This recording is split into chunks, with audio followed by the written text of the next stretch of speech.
हे पहा, जे चित्र आपण त्या ठिकाणी पाहिलेले आहे, 82 दिवसाच्या नंतर एसपींनी त्या प्रकारावरती गुन्हा दाखल केलेला आहे। त्या राष्ट्रवादी काँग्रेस पक्षाचे उमेदवार राजेसाहेब देशमुख, त्यांचा बॉडीगार्ड ॲडव्होकेट माधव जाधव यांच्या बाबतीमध्ये कशा प्रकारचं वर्तन त्या ठिकाणी केलं जातंय। अगदी त्यांना म्हणजे बॉडीगार्डला सुद्धा चुटकी वाजवून, पोलिसांना चुटकी वाजवून हे कोणाच्या जीवावरती हे लोकांनी केलेलं आहे आणि परत त्यांना मारहाण सुद्धा केली। आणि या प्रकाराचा फटका महायुतीला बीड जिल्ह्यातल्या इतर 5ही मतदारसंघात बसलाय।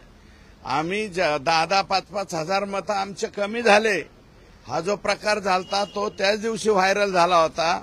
ऍक्च्युअल तत्कालीन एसपींनी, कलेक्टरांनी लगेच त्याच्यावरती गुन्हा दाखल करायला पाहिजे होता, परंतु 82 दिवस उजाडलेत। हे चुटक्या वाजवणारे, हे पिस्तूलवाले, हे गुंडाड जे आहेत, हे सगळेच्या सगळे जेलमध्ये गेले पाहिजेत अशी आमची मागणी आहे।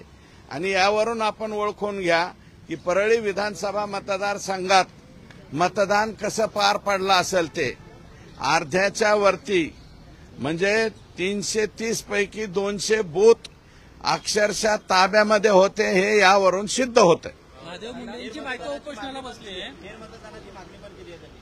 नाही, ती मागणी त्यांनी केलेली आहे। ज्यांनी निवडणूक लढवली त्या उमेदवारांनी करावी, त्यांनी करावी। आणि दुसरं, महादेव मुंडेंच्या पत्नी जर उपोषणाला बसले असतील तर एसपी साहेबांना माझी विनंती राहणार आहे की ही बाब आमच्यासाठी लज्जास्पद आहे।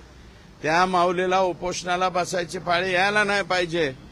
16वा महिना लागलाय आता तिचा, त्या माऊलीचा पती जाऊन।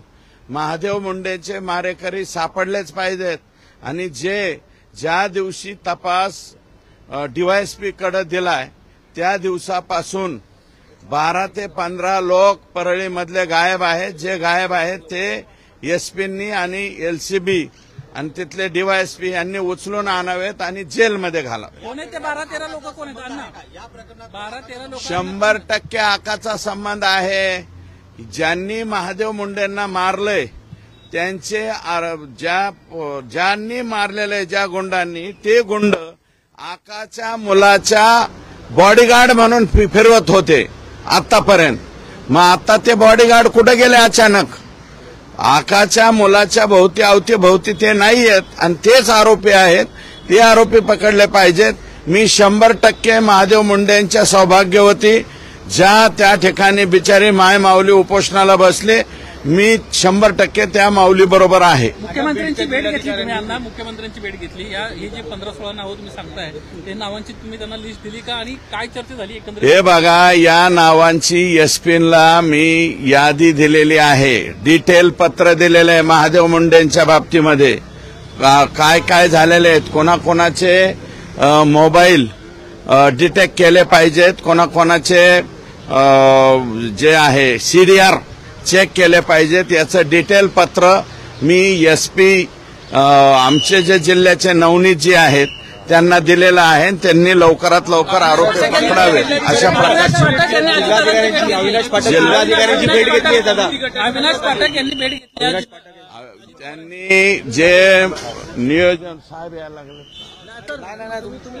नियोजन विभागाने जे 2 वर्षाच्या प्रशासकीय मान्यता मागितल्या त्यासाठी कलेक्टर भेटले होते। मी उद्या परत अजितदादांना भेटणार आहे। 2 वर्षाच्या नाही, 5 वर्षाच्या प्रशासकीय मान्यता तपासल्या पाहिजेत, कारण सर्वाधिक जास्त गोंधळ 2019 ते 2019 पासून सर्वाधिक जास्त गोंधळ 2022-23 पर्यंत घालण्यात आलेला आहे बोगस बिलांचा। नियोजन विभागाने जी चौकशी लावली ती फक्त 2023-24 आणि 24-25 आत्ताची लावली।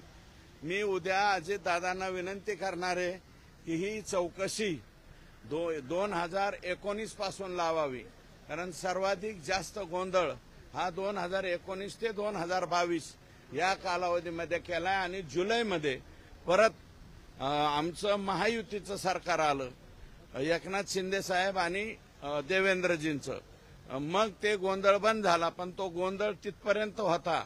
25/6 2023 पर्यंत अखेरची बोगस बिलं काढण्यात आलेली आहेत.